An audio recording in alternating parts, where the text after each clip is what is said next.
Good evening everyone. I hope आप सभी अच्छे होंगे और अच्छे से प्रिपरेशन कर रहे होंगे। जैसे कि एग्ज़ाम्स आने वाले हैं तो हम सबों को अपनी प्रैक्टिस अपनी प्रिपरेशन को बहुत अच्छे से करनी चाहिए, क्योंकि यही राइट टाइम है कि हम सभी अच्छे से अपने प्रिपरेशन पे ध्यान दें। तो आप में से कुछ लोगों ने मुझे रिक्वेस्ट किया था कि डिस्क्रिप्टिव के लिए किस तरह से प्रिपेयर करें बैंकिंग एग्ज़ामिनेशन को लेकर। हालांकि मेरी भी डिस्क्रिप्टिव वैसी कोई ख़ास अच्छी नहीं है। मैं भी बस ध्यान दे रही हूँ कि थोड़ी अच्छी हो जाए, उसके लिए मैं वर्क कर रही हूँ। हाँ, मैं आपकी अगर थोड़ी बहुत मदद कर पाऊँ तो इससे अच्छी और बात क्या होगी। तो चलिए शुरू करते हैं कि किस तरह से डिस्क्रिप्टिव को अच्छा किया जाए। तो जो स्टेप्स मैंने फ़ॉलो किए या जो मैं फ़ॉलो करती हूँ वही मैं आपसे शेयर करूँगी। तो सबसे पहली बात क्या है ना कि बैंकिंग एग्ज़ामिनेशन में जो डिस्क्रिप्टिव होता है ये बहुत ही इम्पॉर्टेंट पार्ट होता है। बहुत ही इम्पॉर्टेंट पार्ट होता है बैंकिंग एग्ज़ामिनेशन का। और ये एक दिन में आप में बिल्डअप नहीं होगा कि आप चाहेंगे कि एक दिन में अच्छा हो जाए कुछ भी, चाहे क्वांट हो, चाहे रीजनिंग हो या इंग्लिश हो, कोई भी चीज़ वक्त लगता है, धीरे धीरे बिल्डअप होगा। तो इसका मतलब ये नहीं कि हम कोशिश ना करें, कोशिश करते रहना चाहिए। तो स्पेशली जब बैंक पीओ एग्ज़ामिनेशन की बात होती है तो मेंस में तो डिस्क्रिप्टिव तो आता ही आता है, और उसके लिए वहाँ पे एट अ टाइम हम और आप बिल्कुल ब्लैंक हो जाते हैं कि क्या लिखें, आइडियाज़ नहीं आते हैं। एट अ टाइम बिल्कुल ब्लैंक हो जाता है, क्लिक नहीं करता है कि क्या पॉइंट्स लिखे, क्या अपना क्या सजेशन दें या कुछ भी। और इस चक्कर में बहुत गड़बड़ी हो जाती है, कभी कभी वर्ड लिमिट भी पूरे नहीं हो पाते हैं, ग्रामेटिकल मिस्टेक्स हो जाते हैं, और भी बहुत सारे प्रॉब्लम्स होते हैं। शायद आप सबों के साथ भी होते होंगे। ऐसा होता है तो आप लोग मुझे कमेंट सेक्शन में लिखिएगा। तो चलिए अब मेन मुद्दे की बात करते हैं। तो सबसे पहली बात क्या है कि डिस्क्रिप्टिव आप लिखने के लिए सबसे पहले ऐसा नहीं सोचिए कि हम पहले अब लिखने ही बैठ जाए, नहीं। पहले आपने ना रीडिंग हैबिट को अच्छी करिए। ये जो मैंने फॉलो किया, ये ज़रूरी नहीं आप भी यही करें। आपको लग रहा है नहीं आप पहले लिख सकते तो आप लिखिए, बट मेरे साथ क्या था ना कि पहले मैंने रीडिंग हैबिट को बढ़ाना तेज किया। मतलब रीडिंग करने से क्या होता है कि आप में एक समझ डेवलप होती है, कॉम्प्रिहेंसिव स्किल डेवलप होती है। किसी पर्टिकुलर टॉपिक या किसी आर्टिकल को लेकर के आप में एक सोच डेवलप होती है, आप भी कुछ सोचने लग जाते हैं। अगर राइटर कुछ कह रहा है या हमारे इकोनॉमिस्ट कुछ सुझाव दे रहे हैं तो आपको भी लगता है कि अच्छा हाँ, ये भी एक मैटर, ये भी एक टॉपिक हो सकता, ये भी एक पॉइंट हो सकता है, या ये भी एक सजेशन हो सकता है।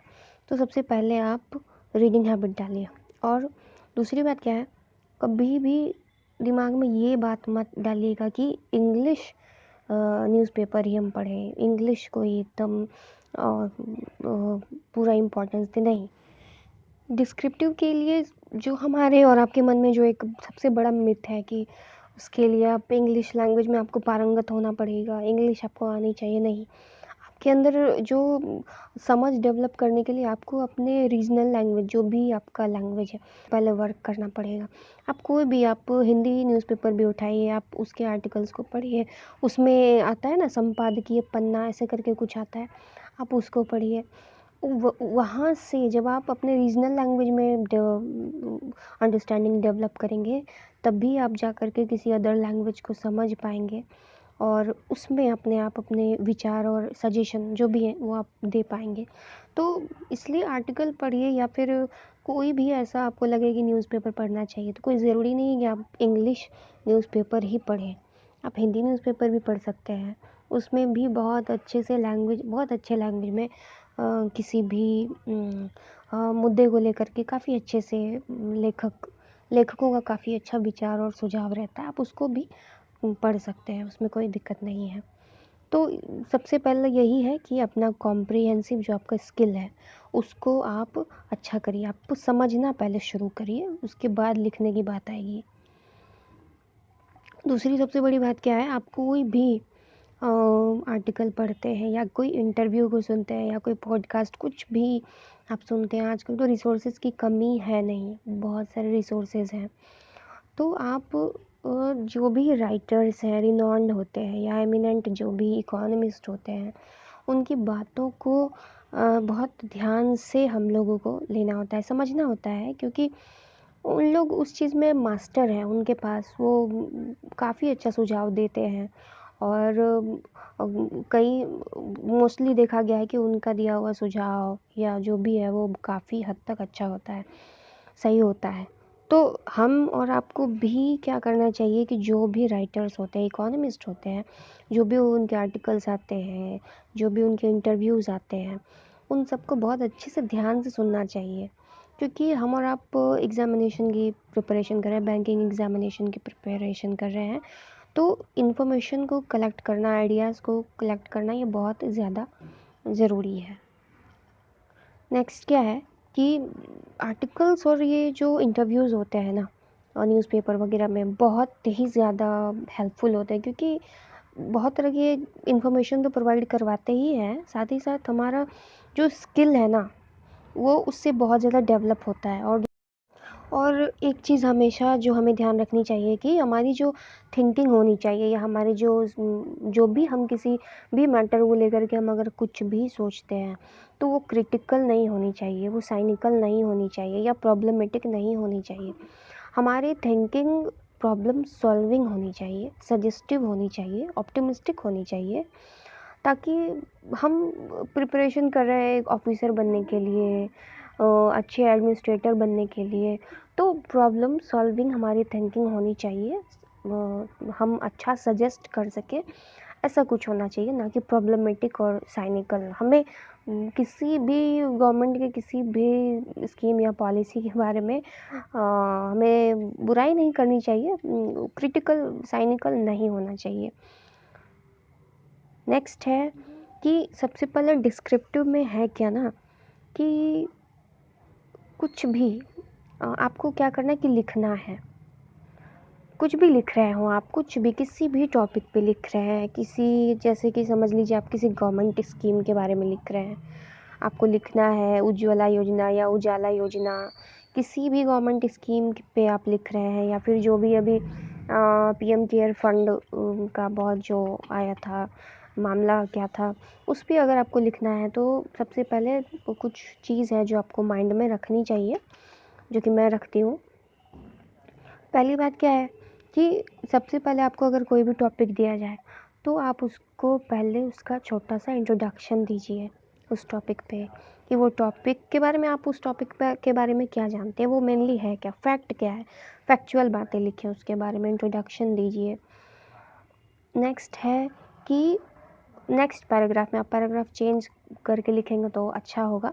खैर मेरे पास भी बहुत ज़्यादा इस मामले में बहुत ज़्यादा मेरे पास भी ये नहीं है, मैंने भी ऐसा नहीं कि बहुत सारा मेंस एग्ज़ाम दिया है, तो मैं बस आपको सजेस्ट कर रही हूँ कि पैराग्राफ चेंज करके लिखने से, क्योंकि मैंने भी ऐसा सुना था कि पैराग्राफ ऐसे चेंज करके लिखने से अच्छा होता है।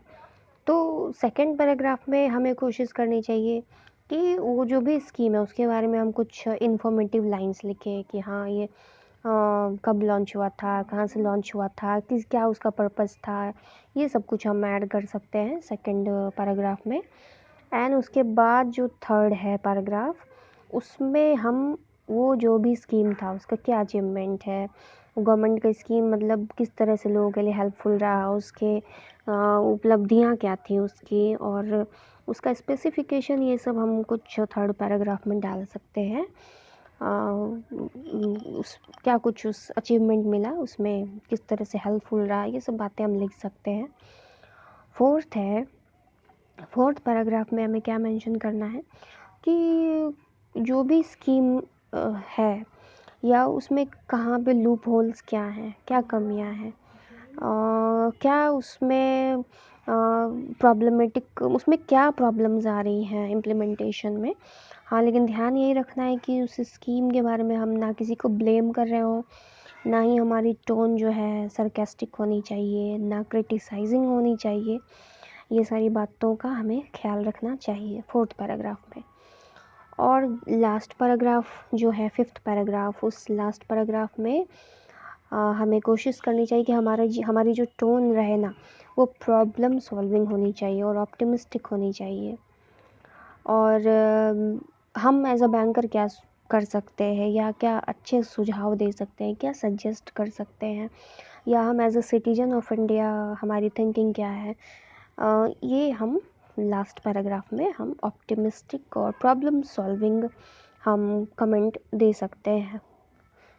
इस तरह से मैं तो यही कुछ स्टेप्स फॉलो करती हूँ और आई होप आप लोग को ये पसंद आया हो। बाकी एक वीडियो इनफ नहीं होगा डिस्क्रिप्टिव के सारे जितने भी मेथडोलॉजी है, बट ज़्यादा मैं तामझाम करना नहीं चाहती थी बिकॉज़ मुझे पता है आप सबों का भी एग्ज़ाम है, मेरा भी एग्ज़ाम है, तो डिस्क्रिप्टिव तो खैर डेली बेसिस की चीज़ है और इसमें क्या है कि हर रोज़ थोड़ा थोड़ा सुधार करने से ही लॉन्ग लास्टिंग जा कर के कुछ अच्छा होगा आगे जा कर के। और पीओ के मेंस एग्ज़ाम में तो बहुत ही ज़्यादा और दूसरी बात क्या, डिस्क्रिप्टिव तो डिस्क्रिप्टिव है ही, साथ ही साथ इसमें आप में इंग्लिश लैंग्वेज बहुत अच्छे से आप उसमें कमांड कर सकते हैं।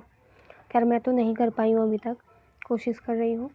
बाकी अगर आपको ये जो भी स्टेप्स मैंने बताए ये सब अच्छा लगा हो या फिर हेल्पफुल लगा हो तो आप फॉलो कर सकते हो और इवन इससे भी अच्छे से आप कर सकते हैं।